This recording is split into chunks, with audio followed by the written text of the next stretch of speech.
We've got a presentation here. Hey guys, welcome back to Manraj blogs and reactions. तो दोस्तों, आज हम बात करने वाले हैं वोट चोरी 2024 में देश का सबसे बड़ा चुनावी घोटाला भाई, जिसमें राहुल गांधी ने एक्सपोज किया था बीजेपी को भाई, कैसे लोगों के साथ, हम लोगों के साथ, आप लोगों के साथ धोखाधड़ी हुई है। एंड गाइस, कुछ ऐसे फैक्ट्स बताए थे उसमें कि जिसमें रियली पता चलता है कि भाई जो प्रधानमंत्री नरेंद्र मोदी जी हैं, जिन्होंने बहुत बड़े बड़े वादे किए थे कि देश बहुत तरक्की करेगा भाई, अच्छे दिन आने वाले हैं। एंड भाई अभी तक इतने अच्छे दिन आ चुके हैं कि भाई कुछ बता नहीं सकते। टैरिफ लग चुका है 50% इंडिया पे। सो चलिए शुरू करते हैं, देखते हैं क्या फैक्ट्स हैं। आप लोगों की राय भी जानना चाहूंगा। कमेंट सेक्शन खोलें भाई, कमेंट करके जरूर बताओ। Let's get start the video. Subscribe का बटन आ रहा है, सब्सक्राइब जरूर कर दीजिए भाई के चैनल को। नमस्कार, मैं राजनीतिक परिवार में पैदा हुआ।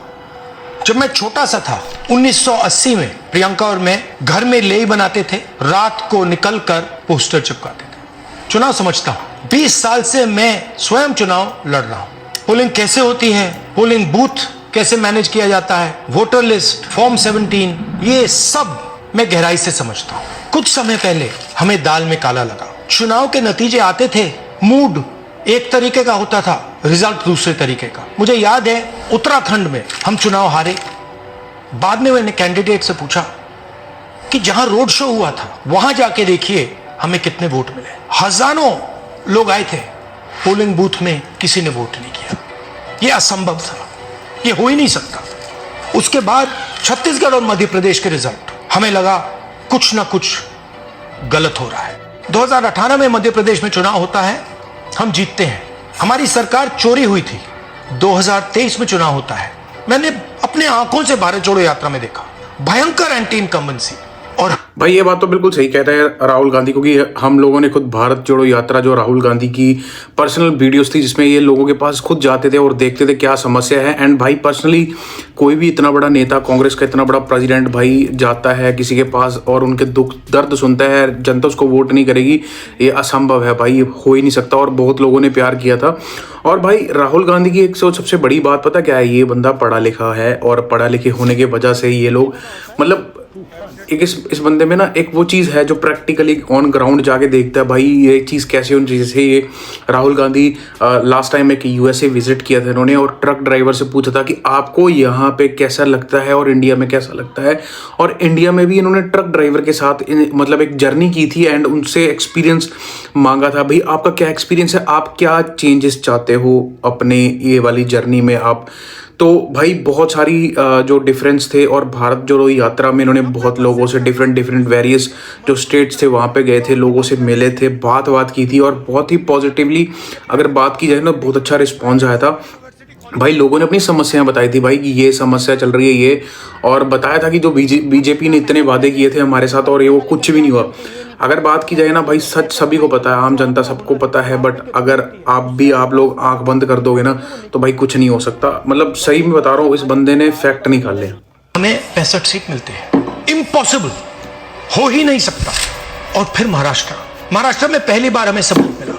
विधानसभा और लोकसभा के बीच में जादू से नए वोटर आते हैं और जहां भी इन नए वोटर्स ने वोट किया वहां वोट बीजेपी को गया। महाराष्ट्र चुनाव के बाद जब हमें डाउट हुआ, हमारे गठबंधन के सारे नेताओं ने प्रेस कॉन्फ्रेंस किए और हमने इलेक्शन कमीशन से कहा कि आप हमें वोटर लिस्ट दीजिए, वीडियो रिकॉर्डिंग दीजिए। इलेक्शन कमीशन ने मना किया, ना उन्होंने हमें वोटर लिस्ट दी और ना उन्होंने वीडियो रिकॉर्डिंग दी। डाउट हुआ क्यों नहीं दे रहे, क्या कारण है। तो हमारे दिमाग में सवाल उठा, क्या इलेक्शन कमीशन बीजेपी की मदद कर रहा है, क्या इलेक्शन कमीशन ही इलेक्शन को चोरी करवा रहा है। इसके बाद हमने एक टीम सेटअप की और हमने उन्हें कहा कि आप जाइए, एक कंस्टिट्यूएंसी भी जाके ढूंढिए, सच्चाई ढूंढिए, किस प्रकार से चीटिंग की जा रही है, किस प्रकार से यह काम किया जा रहा है और कौन कौन इस काम को कर रहे हैं। सबसे महत्वपूर्ण बात यह है कि इलेक्शन कमीशन डिजिटल डेटा नहीं देता है, फिजिकल डेटा देता है। मतलब लाखों कागज में वोटर लिस्ट दे देगा मगर डिजिटल वोटर लिस्ट किसी को कभी नहीं देता। क्यों नहीं देता, कारण क्या है? कारण है कि अगर डिजिटल डेटा मिल जाए तो इलेक्शन कमीशन की सच्चाई पूरे देश को पता लग जाए।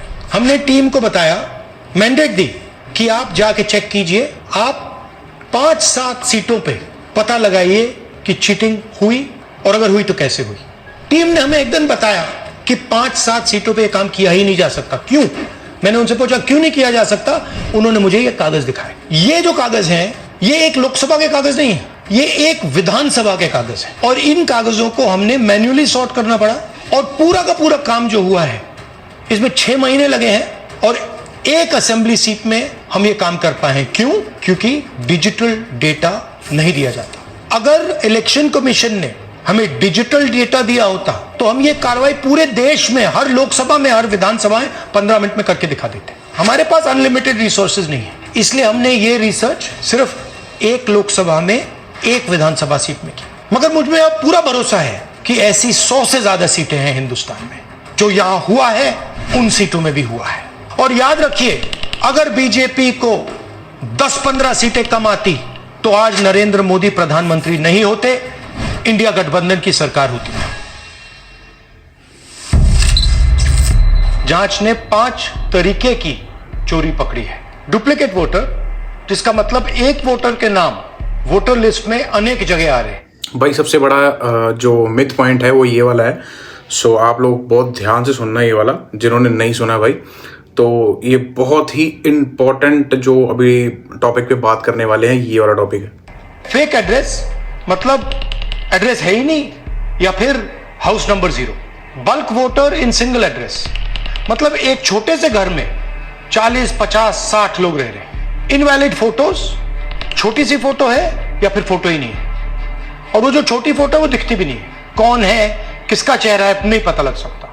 Misuse of form 6। Form 6 first time voters के लिए होती है, मतलब जिनकी एज 18-20 साल की हो, मगर वोटर लिस्ट में 90 साल के लोग फॉर्म 6 का प्रयोग कर रहे हैं। चुनाव में 6,50,000 वोटर थे, उसमें से 1 लाख चोरी के थे। अब मैं आपको 5 उदाहरण देता हूं। ये देखिए गुरकीरत सिंह डांग, इसका नाम 4 अलग अलग बूथों पे आता है। ये कैसे हुआ और क्यों हुआ? एक और उदाहरण, विशाल सिंह, वाराणसी में वोटर लिस्ट में नाम है और बेंगलोर में 2 बार वोटर लिस्ट में नाम आता है। क्या ये वाराणसी में वोट कर रहे हैं या बेंगलोर में वोट कर रहे हैं या दोनों जगह वोट कर रहे हैं? एक और उदाहरण देखिए, हाउस नंबर 0। तो आपने कभी सुना है हाउस नंबर 0? हमने तो नहीं सुना था, मगर बेंगलोर में हजारों हाउस नंबर 0 हैं वोटर लिस्ट पे।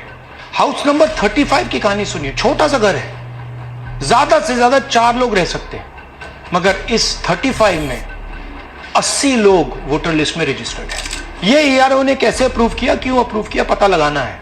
अच्छा, अब ये देखिए वोटर लिस्ट, इनकी फोटो देखिए, या फोटो है ही नहीं या फिर छोटी छोटी फोटो है जो दिख नहीं सकती। इन वोटर आईडीज पे वोट दिया गया है। अब मैं आपको बताता हूं शकुन रानी की कहानी। फर्स्ट टाइम वोटर बनी है, 70 साल की आयु है। एक बार फॉर्म 6 का प्रयोग किया और उसके कुछ ही महीने बाद दूसरी बार फॉर्म 6 का प्रयोग होता है। 2 बार इनका नाम वोटर लिस्ट में आता है और फर्स्ट टाइम वोटर की लिस्ट में आता है। ये फर्स्ट टाइम वोटर हो ही नहीं सकती। तो क्या शकुन रानी जी ने वोट किया या किसी और ने शकुन रानी जी के लिए वोट किया? ये ही छुपाने के लिए सीसीटीवी का डेटा हमें नहीं दिया जा रहा है। और ये शकुन रानी जी अकेली नहीं है, ऐसे हजारों लोग हैं जिन्होंने फॉर्म 6 का प्रयोग करके 2-3 बार वोटर लिस्ट में नाम डाला है। हमने पहले इलेक्शन कमीशन से इलेक्ट्रॉनिक वोटर लिस्ट मांगी थी, सीसीटीवी फुटेज मांगी थी। उन्होंने अपना काम नहीं किया, हमें नहीं दिया। फिर हमने अपना इन्वेस्टिगेशन कराया, आरटीआई भरे और हमारे पास डेटा आया। भाइयों और बहनों, सच्चाई यह है कि हिंदुस्तान में इलेक्शन कमीशन और बीजेपी मिलकर इलेक्शन चोरी कर रहे हैं। यह पूरा का पूरा सबूत ब्लैक एंड व्हाइट में आज हमने आपको दिया है। इलेक्शन कमीशन जानता है कि हमने उनकी चोरी पकड़ ली है, इसीलिए एसआईआर आया है। यह एसआईआर जो है इंस्टीट्यूशनलाइज चोरी है। इलेक्शन कमीशन खुलकर बिना डरे बीजेपी के साथ मिलकर चोरी कर रहा है। और ये जो एसआईआर है, इसका लक्ष्य गरीबों का जो हक है, उनका वोट जो है, उनसे चोरी करने का है। मैं आपको एक और बात बताना चाहता हूं। इस पूरी इन्वेस्टिगेशन में हमने वोटर एडिशन को देखा है, मगर जितना एडिशन होता है शायद उससे ज्यादा डिलीशन होता है, सब्ट्रैक्शन होता है।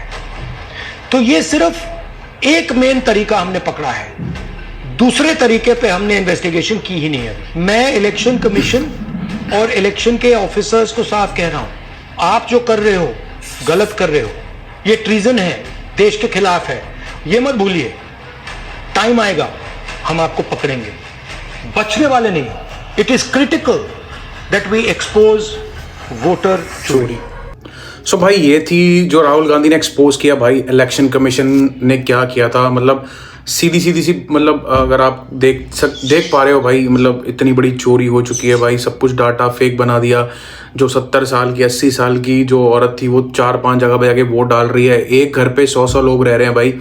सो उनके पास अभी जवाब नहीं है भाई। ये घोटाले एक्चुअल में होते ही हैं, जब भी वोट होती हैं भाई। आम जनता देखो भाई, अगर टैरिफ लग गया ना, अमेरिका ने इंडिया पे टैरिफ लगा दिया भाई, तो उससे अमीर लोगों को कुछ नहीं होने वाला भाई। अमीर लोगों का वैसा चलता रहेगा, ठीक है ना। जो आम जनता गरीब बंदा है ना, वो पिसता है। तो भाई जब वोट मांगने का टाइम आता है ना, तो वो गरीब बंदा है ना, जो गरीब इंसान होता है, वो ज़्यादा काम आता है, ठीक है ना। वही काम आता है ज़्यादा। तो आप लोगों को मैं यही सुचेत करना चाहता हूँ भाई, आप लोग अपना दिमाग देखो। आप लोगों में दिमाग बहुत है भाई, बट बातों में मत आओ किसी की। आप खुद प्रैक्टिकल देखो, क्या विजन होना चाहिए भाई भारत का। देखो हमारे इंडिया के पास सब कुछ है भाई, क्या नहीं है भाई। टेक्नोलॉजी है भाई, सब कुछ है। मैं यूरोप में रह रहा हूँ भाई, मैं सही बता रहा हूँ ना। अगर मैं अपने भारत की बात करूँ तो हमारा भारत इतना अच्छा है ना, इतना सुंदर है, सब कुछ है भाई भारत में। पैसा भी है, बट जब पॉलिटिक्स की बात आ जाती है ना, तब बहुत हद तक वो चीज़ें, जो हमारा विजन है वो डाउन चला जाता है, ठीक है ना। तो भाई हम लोग को सोच समझ के वोटिंग करनी चाहिए। हमें बदलाव लाना चाहिए, देखना चाहिए भाई क्या हो रहा है। जैसे आप देखते हो ना, हम गाड़ी खरीदते हैं, 5-7 साल चलाते हैं, उसके बाद में हम गाड़ी बदलते हैं। हम सेम गाड़ी नहीं लेते भाई, बदलते हैं, ठीक है ना। उसके बाद में देखते हैं भाई इसमें कैसी माइलेज आ रही, कैसी, अगर नहीं अच्छी आएगी तो उसको फिर से चेंज कर देते हैं। तो भाई हमें सीखना चाहिए। अगर कोई इंसान आपको दिखा रहा है ना भाई ये चीज़ है, तो हमें उससे ज़रूर सीखना चाहिए। और अगर हम सीख के भी आंखें बंद कर रहे हैं ना, तो हमसे बड़ा बेवकूफ़ कोई इंसान नहीं है भाई। तो अभी मोदी जी की अगर दोबारा बात की जाए ना, तो कुछ भी स्पष्टीकरण नहीं आया भाई। इन्होंने कुछ भी स्पष्टीकरण कुछ नहीं, इवन कि इन्होंने ऐसी वाली वीडियोज़ को डिलीट करवा दिया भाई, डाटे डिलीट करवा दिए। तो वो बात तो सही है भाई, बात तो गलत नहीं कर रहा। और ये चीज़ें अभी से नहीं हो रही भाई, जब से मोदी सरकार आई है ना भाई, बहुत लोगों के, मतलब सही बताऊँ ना, बहुत कुछ चल रहा है भाई इस टाइम पे। देखो भाई मोदी ने बोला था अच्छे दिन आ जाएंगे, ठीक है ना। भारत में बहुत सारी टेक्नोलॉजीज आएंगी, यहाँ पे मैन्युफैक्चर होंगे, इंडस्ट्री लगी। कुछ हुआ? कुछ भी नहीं हुआ भाई। आप लोगों को पता है 10 साल होने को जा रहे हैं, कुछ भी नहीं हुआ, ठीक है ना। सब कुछ बाहर से ही आता है। अब टैरिफ चल रहा है ना भाई, वो भी एक पॉलिटिक पॉइंट है। और भाई टैरिफ में हम आप लोग पीसते हैं, अमीर जनता को भाई कुछ नहीं होता, कुछ भी नहीं होता। वो लोग ऐसे ही हैं। सो अगर आपको ये वाली वीडियो में कुछ भी समझ आ रहा है ना भाई, अगर मतलब जो भी राहुल गांधी जी ने बोला, अगर कुछ भी समझ में आ रहा है, तो आप लोग मुझे कमेंट करके ज़रूर बता सकते हो। मैं भाई किसी भी पार्टी के फेवर में नहीं हूँ, सही बताऊँ तो मैं कोई पॉलिटिक्स लाइन में नहीं हूँ। बट भाई अगर कोई इंसान पॉइंट पे बात करता है ना, तो भाई खाली मैं ही नहीं, आप लोगों को भी समझ में आता है कि भाई ये बंदा यहाँ पे सच बोल रहा है, ठीक है ना। ये पॉइंट है, ये फैक्ट वाली चीज़ है। और अगर आप फैक्ट पे काम नहीं ना करोगे, तो आप आने वाले टाइम पे पीछे रह जाओगे, ठीक है ना। तो फैक्ट पे काम करना सीखो। जब फैक्ट पे काम होंगे, चालू होंगे, तो तरक्की भी होगी भाई, भारत आगे बढ़ेगा।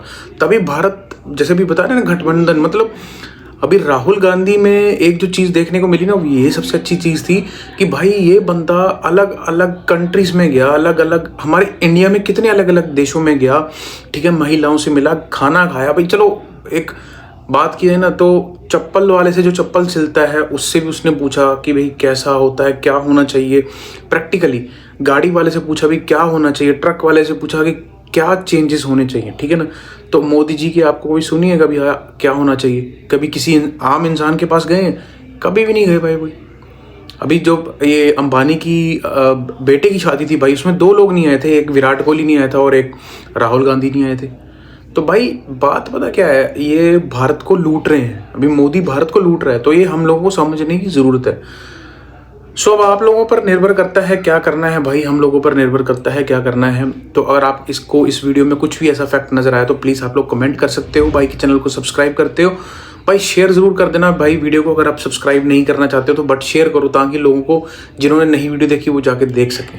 सो मिलते हैं आपको नेक्स्ट वीडियो में। Till then sign off Manraj blogs and reactions. भाई ये मेरी कोई पर्सनल रंजिश नहीं है भाई, ये फैक्ट्स हैं, जो उन्होंने बोला है हम उस पर ही विचार दे रहे हैं। Bye guys. मोदी जी क्या कर रहे हो? नरेंद्र सरेंडर। ट्रंप साहब ने 11 बार बोला है कि मैंने नरेंद्र मोदी को सरेंडर करवा दिया।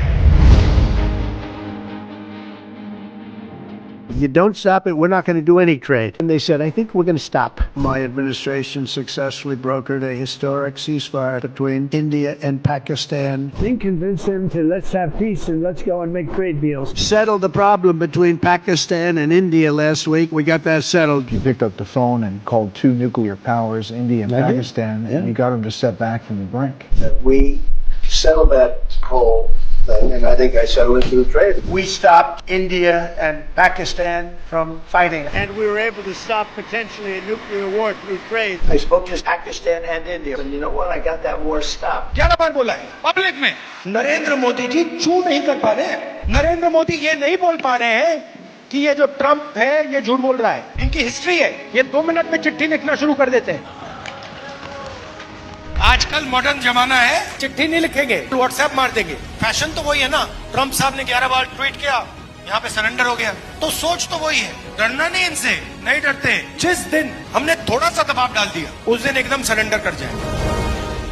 बीजेपी चाहती है कि चुने हुए लोगों को हिंदुस्तान का पूरा धन मिले, और हम चाहते हैं कि कर्नाटक की गरीब जनता के जेब में, पिछड़ों, दलितों, आदिवासियों, इनके जेब में सीधा पैसा जाए। जब हम पैसा आपके जेब में डालते हैं तो ये पैसा मार्केट में जाता है, इससे प्रोडक्शन बढ़ती है और गांव-गांव में पैसे का इंजेक्शन होता है। इस पैसे को आप अपने गांव में, शहरों में, कस्बों में खर्च करते हो, और इस पैसे से कर्नाटक की अर्थव्यवस्था को फायदा पहुंचा। बीजेपी के मॉडल में वो 2-3 अरबपतियों को सारा का सारा धन पकड़ा देते हैं। ये अरबपति अपना पैसा गांव में, कस्बों में नहीं खर्च करते हैं, ये लंदन में, न्यूयॉर्क में इधर उधर एसेट्स खरीदते हैं, और आपका पैसा चुने हुए लोगों के हाथों में चला जाता है। उनके मॉडल में रोजगार खत्म होता है, हमारे मॉडल में रोजगार पैदा होता है। उनके मॉडल में अगर आप बीमार होते हो तो आपको कर्ज में डूबना पड़ता है।